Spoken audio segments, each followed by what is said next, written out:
Let's start. Question is, we have to prove that under root 15 is an irrational number. Video को आखिर तक देखिएगा समझने के लिए. Let us assume that under root 15 is a rational number.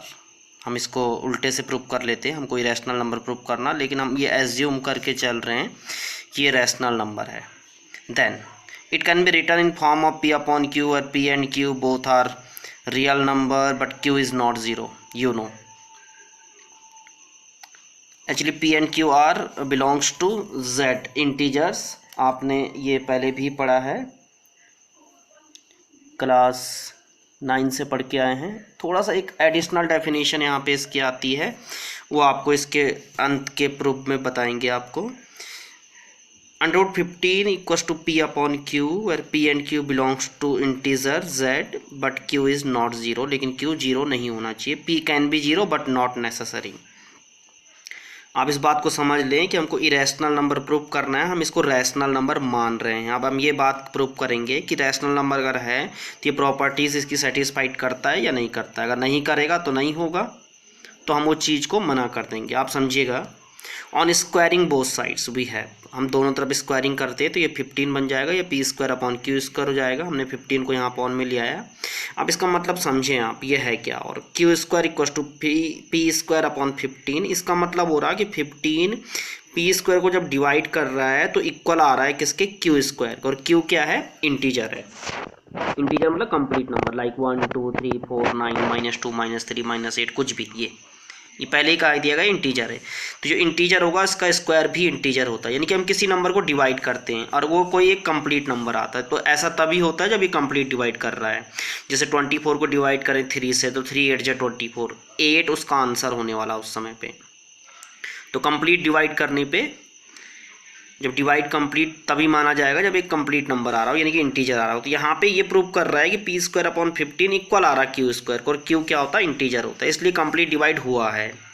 इसीलिए लिखा गया है नाउ 15 डिवाइड पी स्क्वायर. वो पी स्क्वायर को डिवाइड करता है. अब आपके पास रियल नंबर में आपके एनसीईआरटी पे एक थ्योरम है कि if a number divide square of any number then the number is also divide the square root of that number. आपने प्रूव भी किया है थ्योरम. हम आप अपनी फर्स्ट वीडियो में ऑलरेडी उसको प्रूव करके दिखा चुके हैं आपको. तो उसी थ्योरम से हम ये कहते हैं यहाँ पे 15 divide P square as well as P, यानी कि 15 पी को भी डिवाइड करेगा. So 15 is factor of P. तो 15 फैक्टर हो गया पी का. ये इक्वेशन फर्स्ट है. Suppose 15 divides P. अब 15 पी को डिवाइड करता है. इसका मतलब क्या हो गया, जैसे 15 मान लो 60 को डिवाइड करेगा तो कितने टाइम डिवाइड करेगा, 4 टाइम. 15 अगर 30 को डिवाइड करेगा तो कितने टाइम डिवाइड करेगा, 2 time. Now we don't know कि 15 पी को जब डिवाइड करेगा तो कितने टाइम डिवाइड करता है. जैसे मैंने कहा 30 को डिवाइड कर रहा है 2 टाइम, 60 को डिवाइड कर रहा है तो 4 टाइम. अब 15 जो यहाँ पे डिवाइड कर रहा पी को कितने टाइम करेगा ये नहीं हमको मालूम. तो हमने मान लिया कि सपोज ये m टाइम्स इसको डिवाइड करता है, where m is belongs to z. यहाँ पे m क्या है, इंटीजर है. देन तब क्या हो जाता है, हम क्या लिख सकते हैं, p इक्वल्स टू 15m. अब देखो ये 15 अगर p के अपॉन में रखेंगे हम, जैसे ये पी स्क्वायर अपॉन 15 था, p को भी डिवाइड कर रहा, तो p upon 15 is equal to m, यानी कि 60 अपॉन 50 और 15 4 जा 60 इक्वल टू 4. तो इक्वल टू जो 4 है उसको रिप्रेजेंट कर रहा है, यानी कि m किसको रिप्रेजेंट कर रहा है, यहाँ पे कोएफिशिएंट को रिप्रेजेंट कर रहा कि कितने टाइम वो डिवाइड हुआ. इसीलिए हमने लिखा हुआ p is equal to 15m. Now we have to put up p equal to 15m in q square equal to p square upon 15. वही हमने लिखा हुआ, देखिएगा. वी गेट क्या, क्यू स्क्वायर इक्वल टू, हम क्या कर रहे हैं, p की जगह रख रहे हैं 15m. ये p स्क्वायर है, इससे 2 बार आ जाएगा 15m इंटू 15m. इस 15 से 15 कैंसिल, m स्क्वायर हो जाएगा, 15m स्क्वायर हो जाएगा. तो फिर से यही कंडीशन बन गई है, 15 equal to P square upon Q square वाली थी, वैसी कंडीशन बनती हुई नजर आ रही है. Q square equal to 15m square हो गया. अब m स्क्वायर फाइंड करेंगे तो 15 फिर क्यू स्क्वायर के अपॉन में चले जाएगा. फिर से वही बात कि क्यू स्क्वायर अपॉन 15 हो रखा है और इक्वल आ रहा है किसके, m स्क्वायर कर. m क्या है हमारे पास, ये हम पहले ही बता चुके हैं. यहाँ पे ये देखिए m क्या है, इंटीजर है. यानी कि डिवाइड करने में कोई इंटीजर कोई कंप्लीट नंबर मिल रहा है, इसका मतलब इसको कंप्लीट डिवाइड कर रहा है. यानी कि हम कह सकते हैं 15 क्यू स्क्वायर को डिवाइड कर रहा है. अब अगर 15q² को डिवाइड कर रहा तो इसका मीनिंग 15q को भी डिवाइड करेगा सेम थ्योरम से, जैसे हमने ऊपर कहा। इसीलिए लिखा now 15 divide q² as well as q। 15 q² को भी और q को भी डिवाइड करेगा। So 15 is a factor of q। तो 15 क्या हो गया, q का भी फैक्टर हो गया। ये हमारे पास इक्वेशन सेकेंड हो गई। अब हमारे पास इक्वेशन फर्स्ट सेकेंड दो इक्वेशन बन गई है। और from equation first and second दोनों इक्वेशन से हम क्या कह सकते हैं, we can say that 15 is a common factor for both p and q। क्योंकि इक्वेशन फर्स्ट में कहा गया था कि 15 is a factor of p और सेकेंड में कहा गया 15 is factor of q। So we can say 15 is common factor of p and q both. But it is not possible if √15 is rational number. लेकिन ये possible नहीं है अगर √15 जो हमने शुरू में उसको रैशनल नंबर माना है। अब यहाँ पे ये बात समझिएगा कि हम कह रहे हैं कि रैशनल नंबर है तब ये पॉसिबल नहीं है कि कॉमन फैक्टर होगा। क्यों? क्योंकि रैशनल नंबर का जो कंप्लीट डेफिनेशन है वो कैसे होता हम आपको बताएं। वो डेफिनेशन आपके पास है, the number which can be written in the form of p upon q where p and q both are integers but q is not 0 and अब यहाँ पे तक तो आपने पढ़ रखा 9th में।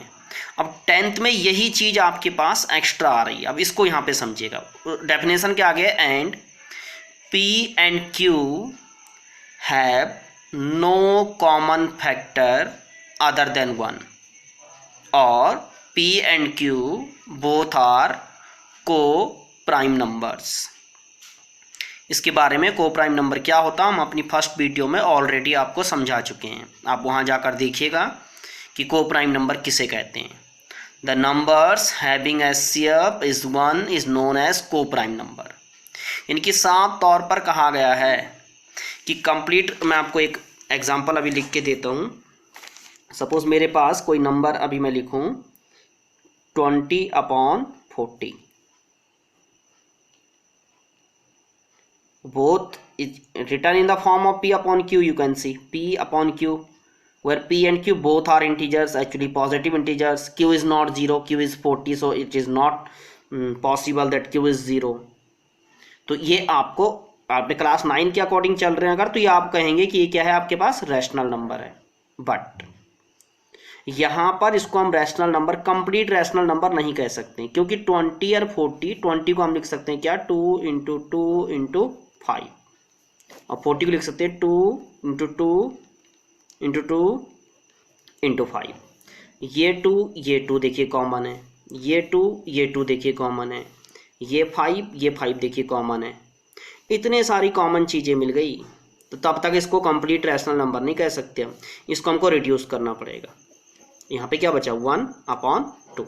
अब यहाँ और यहाँ कोई भी नंबर कॉमन नहीं है, इसको ही हम क्या बोलते हैं, यहाँ और यहाँ कोई भी नंबर कॉमन नहीं है, इसी को हम क्या बोलते हैं, को प्राइम नंबर। 1 और 2 क्या है, को प्राइम नंबर है। तो ऐसी का 20/40 को हम रैशनल नंबर नहीं बोलेंगे, बल्कि हम 1/2 को रैशनल नंबर बोलेंगे। इस बात को समझ लीजिएगा। वही चीज़ यहाँ पे हुई थी। ये p और q के 15 कॉमन फैक्टर आ गए। जैसे हम यहाँ पे कह रहे हैं, ये देखिए 20 और 40 में क्या हो रखा है, यहाँ पे 2 × 4 5 × 10 और 2 × 4 5 × 20, 2 × 4 5 × 20। 20 यहाँ भी है, 20 यहाँ भी है, 20 कॉमन फैक्टर है। और यहाँ पे जो है 15 कॉमन फैक्टर हो रहा था। तो ऐसा नंबर रैशनल नंबर नहीं हो सकता, इसीलिए कहा but it is not possible if √15 is rational number. So our assumption was wrong. जो हमारा सोच था, जो हम थिंकिंग लेके चल रहे थे कि रैशनल होगा, वो गलत साबित हो गया है। अगर वो गलत है तो नंबर दो ही तरह से डिफाइन हो सकते हैं, या तो रैशनल है, अगर रैशनल नहीं है तो इरेशनल होंगे, सिंपल सी बात। इसके अलावा कोई लिमिट है ही नहीं। All real numbers can be written in form of rational और irrational. The all numbers are be rational और irrational. If the numbers are rational and the number which are not rational is known as irrational number। बस, तो अगर ये rational नहीं है, hence √15 is not a rational number, it is an irrational number। और यही हमको प्रूव करना था। तो हम जो प्रूव करेंगे वो इस बात से प्रूव करेंगे इसका कॉमन फैक्टर नहीं है, इसलिए क्या होता है, रैशनल नंबर है।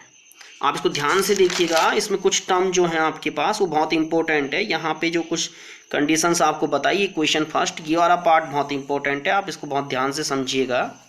अगर आप ये समझ जाएं तो आपको समझ आ जाएगा कि आपको कैसे इरेशनल नंबर प्रूव करना। आप कुछ और एग्जांपल्स अपने आप से करिएगा और फिर बताएं। Thank you.